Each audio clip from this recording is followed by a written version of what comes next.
పూరా లోకల్. నమస్తే, welcome to పూరా లోకల్.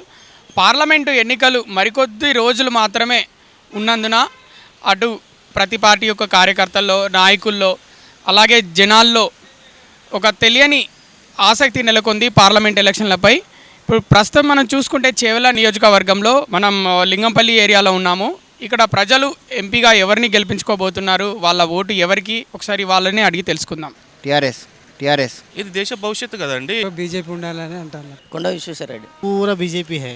మోడీ గెలవాలండి. చెప్పలేం సార్, అది నాకు తెలిసి బీజేపీ వస్తుంది. నేను ఎట్లా చెప్తాను, బీజేపీ వస్తుంది. మోడీ వల్లనే బీజేపీ అన్న. टीआरएस బీఆర్ఎస్ ఎందుకు గెలిపించుకోబోతున్నారు, అంటే దానికి ఎందుకు మీ ఓటు? అంతకుముందు మంచి చేసింది కాబట్టి అట్లా చేస్తాం. అంటే ఇప్పుడు ఇది దేశానికి సంబంధించిన ఎన్నికలు కదా, రాష్ట్రానికి సంబంధించిన ఎన్నికలు కాదు. బీఆర్ఎస్కి వేస్తే ఏ విధంగా మీకు హెల్ప్ అవుతుంది? ముందు మంచిగానే చేసిండు, అన్ని విధాలు వాటర్ బాగానే చేసిండు, మంచిగా ఇచ్చిండు. ఇప్పుడు గ్యాస్ తగ్గిస్తా అన్నాడు, అదే రేటు 500 సిలిండర్ అన్నాడు. మరి ఇప్పుడు ఈ చేవెళ్ళ నియోజకవర్గం, ఇది చేవెళ్ళ నియోజకవర్గం కిందికి వస్తుంది. ఇది లింగంపల్లి ఏరియా. ఇప్పుడు ఇక్కడ బీజేపీ నుంచి కొండ విశ్వేశ్వరరెడ్డి, కాంగ్రెస్ నుంచి రంజిత్ రెడ్డి, బీఆర్ఎస్ నుంచి కాసర్ జ్ఞానేశ్వర్ ముద్రాజ్. ఈ ముగ్గురిట్లో ఎవరు గెలుస్తారు? ఐడియా లేదు ఎవరు గెలుస్తారు, ఐడియా లేదు. ఇప్పుడు బీజేపీ నుంచి కొండ విశ్వేశ్వరరెడ్డి, కాంగ్రెస్ నుంచి రంజిత్ రెడ్డి, బీఆర్ఎస్ నుంచి కాసర్ జ్ఞానేశ్వర్ ముద్రాజ్. ఇది దేశ భవిష్యత్తు కదండి. ఎవరిని మనం నెక్కోవాలో వాళ్ళు నెక్కోవాలి.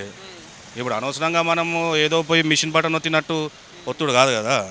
ఇంకా టైం ఉంది, ఇప్పుడు మే 13కు ఉంది. సో మనం థింక్ చేయాలి, వాళ్ళ మేనిఫెస్టోలు చూడాలి, వాళ్ళు ఏమేమి ఇస్తున్నారు చూడాలి, వాళ్ళ పథకాలు చూడాలి, వాళ్ళు ఇంకా డెవలప్మెంట్ ఎట్లా చేస్తున్నారు ఇండియాకి అని చెప్పి చూడాలి. ఇంకా డిఫరెంట్గా చూసుకుంటే ఇంకా ఇప్పుడు నరేంద్ర మోడీ కొన్ని పథకాలు అంటాడు, కొన్ని ఇన్వెస్ట్మెంట్లు రావాలి మనకు. సో ఆ ప్రకారంగా చూడాలి. ఇండియా డెవలప్మెంట్ అనేది మనకు మేజర్ సోర్స్ ఇది, ఎంపీ ఎలక్షన్స్ అనేది. ఇప్పుడు స్టేట్ అంటే డిసైడ్ చేసుకోవచ్చు ఎవరిది ఏమనేది.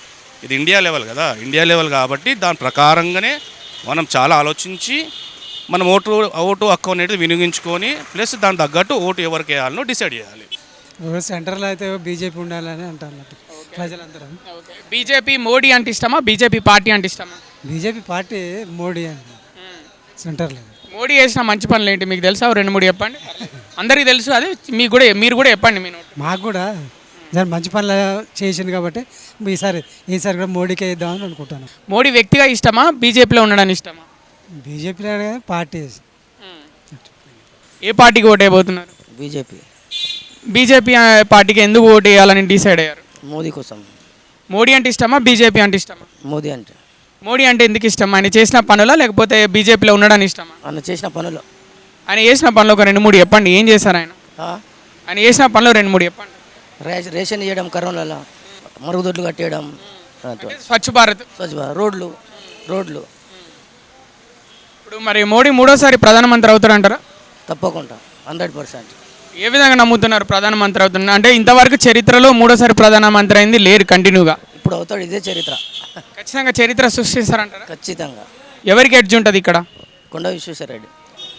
కొండ విశ్వేశ్వరరెడ్డి గారి గురించి తెలుసా, ఎప్పుడన్నా విన్నారా? విన్నాం. ఆయన గెలిచారని అంతా ఎట్లా నమ్ముతున్నారు? అంటే ఎలా? బీజేపీ పార్టీ నుంచి నిలబడడానికి గెలుస్తున్నారా, లేకపోతే ఆయన వ్యక్తి మంచోడనా, ఎట్లా? బీజేపీ పార్టీ నుంచి. పోయినసారి ఓటింగ్ పర్సంటేజ్ చాలా తక్కువ ఉంది. యువత మొన్నైతే ఓట్లు వేయడానికి ముందుకు రాలే. హైదరాబాదు, రంగారెడ్డి ఏరియాలో వాళ్ళకు మీరు చెప్పేది ఏంటి ఓట్లు వేయడానికి రావడానికి? తప్పకుండా ఓటు అయితే వేయాలి అందరు కంపల్సరీ. అయితేనే మనం అడగడానికి ఛాన్సెస్ ఉంటాయి. ఖచ్చితంగా యువతకు చెప్పేది ఏంటంటే ఓటు వేయండి, మీరు అడగండి, ప్రశ్నించండి. कौन जीतेगा, कांग्रेस या बीजेपी? यही 2 पार्टी है, पूरा हवा इन दोनों का पार्टी है क्या पूरा देश भर? 2 ही पार्टी है सर, पूरे इंडिया में 2 ही है. सो कौन सा पार्टी जीतेगा, लीड कौन सा पार्टी को रहेगा? ये तो कर्नाटका और तेलंगाना में एक्चुअली कांग्रेस आ चुका है, तो बोल नहीं सकते. 50-50 है. 50-50 है चांसेस. साउथ में 50-50 है. 50 है साउथ में पूरा. 50-50. हाँ, उधर गुजरात, अपना राजस्थान, उधर साइड पूरा बीजेपी है. महाराष्ट्र भी बोल नहीं सकते. कर्नाटक तो 75% बीजेपी है.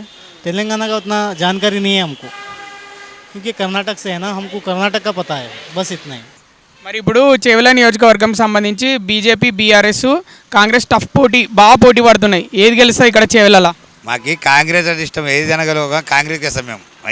ఏదైనా గెలవక మోడీ ఎట్లా గెలిచాడు రాహుల్ మీద? అంటే 2 సార్లు వేసిండు కదా, ఇప్పుడు ఇక్కడ కొత్తదనం కోరుకోరా?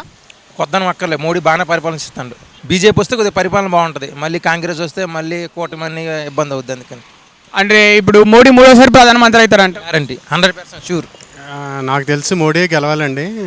కాంగ్రెస్ ఎందుకు గెలవకూడదంటే మనం మెజారిటీ వాటా హిందువులు ఎక్కువగా ఉన్నారు మన తెలుగు రాష్ట్రాల్లో అవనాయండి, ఆంధ్ర తెలంగాణ అవనాయండి, వేరే రాష్ట్రాల్లో చూసుకుంటే హిందువులు ఎక్కువ ఉన్నారు. హిందువులకి బలం ఏంటంటే బీజేపీ అండి, ఎంత కాదన్నా. ఎందుకంటే మైనారిటీ వర్గాలని మనం గౌరవించాలి. అప్పుడు హిందూ మతత్వాన్ని మనం గౌరవిస్తా ఎదర కులాలను కూడా ఎదర మతాలను కూడా మనం రెస్పెక్ట్ ఇవ్వాలి. కానీ ఏంటంటే హిందువుల మనోభావాలకి కొన్నాళ్ళకి అంటే ఆలోచించడానికి ఒక విధంగా కొంచెం మోడీ లేకపోతే ఎలా ఉంటుందా అనే సిచ్యువేషన్ కూడా రావచ్చు. ఎందుకు రావచ్చో మీకు ఒక మాట చెప్తున్నాను వినండి. మొన్న రీసెంట్గా కాంగ్రెస్ గవర్నమెంట్ ఒక బిల్లు కూడా పాస్ చేసింది. మీకు ఇది ఏదో నోటి మాటలతో చెప్పింది కాదు, మీరు ఒకసారి జీవో అది బిల్లు పాస్ అవ్వలేదు. కారణం ఏంటంటే మోడీ దేవాల.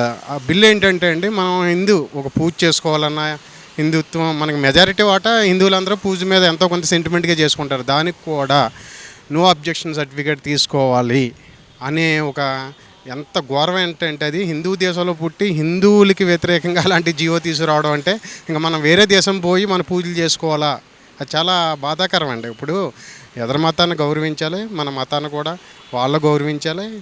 ఇప్పుడు ఆ విధంగానే భారతదేశం ముందుకు పోతుందండి. అలా కాకుండా మాతృభూమి మనదే, మన పుట్టి పెరిగింది, మన హిందుత్వంలో కూడా మన మతానికే లైసెన్స్ తీసుకోవాలంటే అది పోవాలంటే మోడీ ఉండాలండి.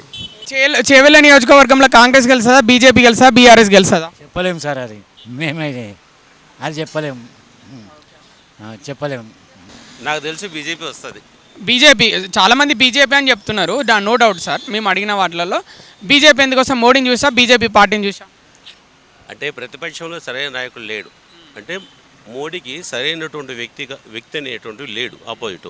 అందుకని ఆల్టర్నేటివ్ బీజేపీని చూసుకుంటున్నారు. అంటే రాహుల్ ప్రధాని అనే ఒక పదవికి అర్హుడు, అంటే ఆ రేంజ్ ఇంకా అతనికి రాలేదని మోడీని గెలిపించుకుంటున్నారా? ఇంకా అంత మెచ్యూరిటీ రావట్లేదు రాహుల్ గాంధీ దగ్గర. కాబట్టి సమాజంలో ముందడు వెళ్ళాలంటే మోడీకి వేయాల్సిందే. ఇప్పుడు లోక్సభ ఎన్నికల్లో ఏ పార్టీ గెలిచా అనుకున్నారు, కాంగ్రెస్, బీజేపీ? నేను ఎట్లా చెప్తాను, ఏ పార్టీకి కొంచెం ఎడ్జ్ ఉండబోతుంది, లీడు? కాంగ్రెస్కి ఏ విధంగా ఉండబోతుంది లీడు? అంటే మోడీ 2 సార్లు ప్రధాని అయిండు, మరి ఆయన తట్టుకోగలరా కాంగ్రెస్? ఆయన తట్టుకొని వీళ్ళు ప్రధాని అవ్వగలరా రాహుల్? తట్టుకోగలడు, ఎందుకంటే సెంట్రల్లో ఎప్పుడు ఒక గవర్నమెంట్ ఉంటే బోర్ కొడుతుంది, చేంజెస్ కావాలి.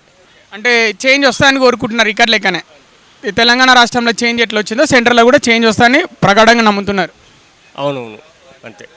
సెంట్రల్లో బీజేపీ వస్తుంది. అదే బీజేపీ వస్తాను ఎలా చెప్పగలుగుతున్నారు? 100% చేసే ఇంకా 5 years కూడా బీజేపీ వస్తుంది. అంటే మరి కాంగ్రెస్ రాహుల్ గాంధీ యువకుడు కదా, ఆయన ప్రధానమంత్రి చేసుకోవచ్చు. టాలెంట్ ఉండాలి కదా. రాహుల్ గాంధీకి టాలెంట్ లేదా? టాలెంట్ ఉండాలి, ఎక్స్పీరియన్స్ ఈజ్ అవర్ మోటివ్. అంటే మోడీకి ఎక్స్పీరియన్స్ ఉందనా? అవును, ఆయన ఎక్స్పీరియన్స్ ప్లస్ అవుతుందా? ప్లస్ అవుద్ది. మరి ఇంతవరకు చరిత్రలో ఎవరు 3 సార్లు కంటిన్యూ ప్రధానమంత్రి అయిన దాఖలాలు లేవు. చరిత్ర సృష్టిస్తాడా?